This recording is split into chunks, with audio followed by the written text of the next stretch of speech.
Hello everyone, I'm Tina from Angel's Morning Call, and today our guest is Lisa. Hi, this is Lisa. I'm so happy to see you. Thank you for inviting me today.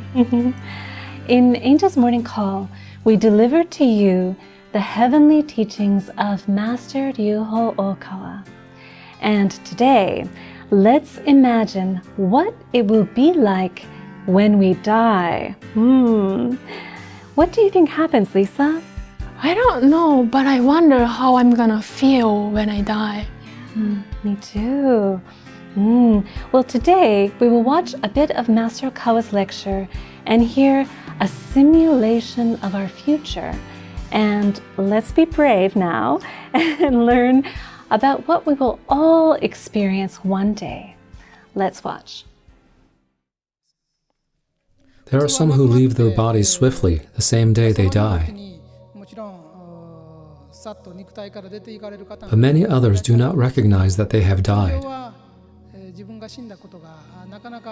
Usually, however, people do not easily recognize their own death. They remain inside their bodies for a while, continuing to feel ill as they did before dying. Consequently, the following can happen. When people hear others around them say that they are dead, they may think, "What are they talking about? I'm still alive." Soon they hear their own death being announced and their families begin to cry. They may say, "What are you crying? If you felt this way, I wish you could have shown these feelings before." However, people around them do not seem to hear what they say. They also feel strange because they cannot move their bodies. Later that day, many people come to a wake and prepare for the funeral. At this point, if the dead have some knowledge of life after death, they could begin to think that they may have died but are not quite sure. If they have no knowledge of life after death, they still believe that they are alive and suspect everyone else has gone mad. When the wake or funeral begins, the dead may see their own picture or coffin on display and say, "Come on, please stop this nonsense. I don't want to die yet."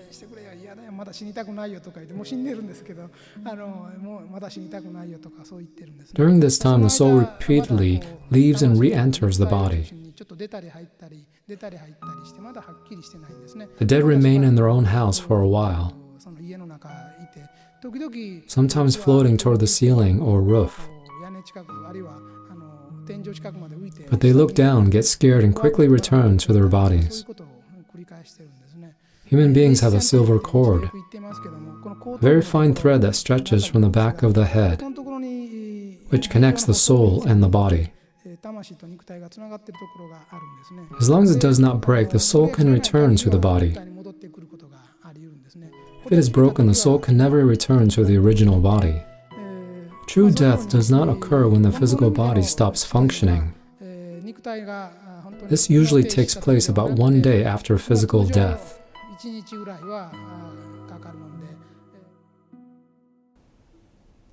Wow, did you like it? It was a very detailed description, wasn't it?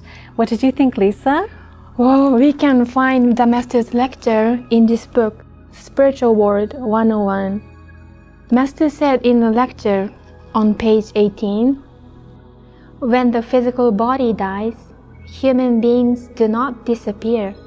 The soul resides within the physical body, and when the physical body dies, the soul leaves the body and returns to the other world."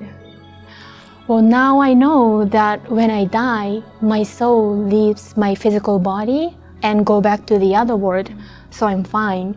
But if I didn't know that, I think I'll be very scared and confused. I think I might panic at my own funeral. Yes, it's really important to know what's going to happen, don't you think? We also learned about the silver cord, which connects the body and the soul. And when the silver cord cuts off 24 hours after the heart stops beating, that is the true death of a person. The silver cord is also mentioned in the Bible, isn't it? Master explained it in the lecture like this. Let's take a look. On page 20,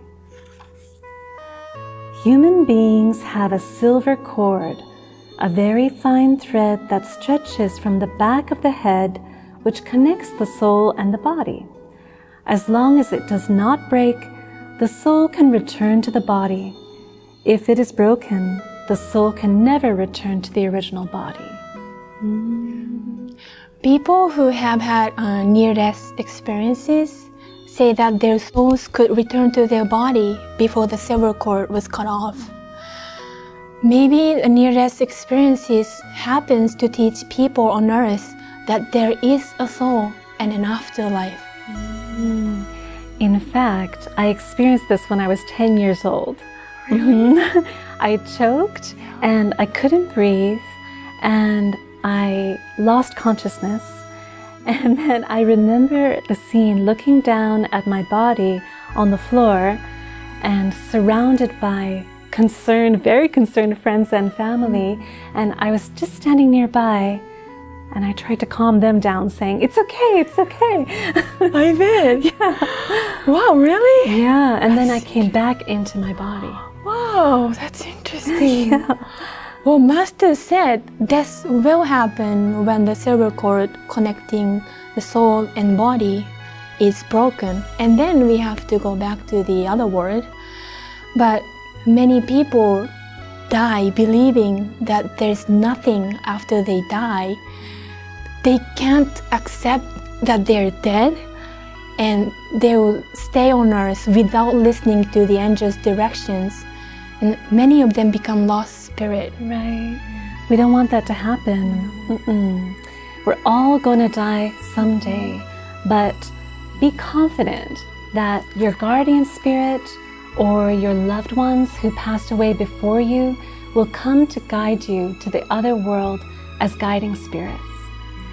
When you die, you may still have some unresolved feelings or attachments, such as, "I don't want to die yet," or "I'm worried about my family," but that will obstruct your journey to the other world.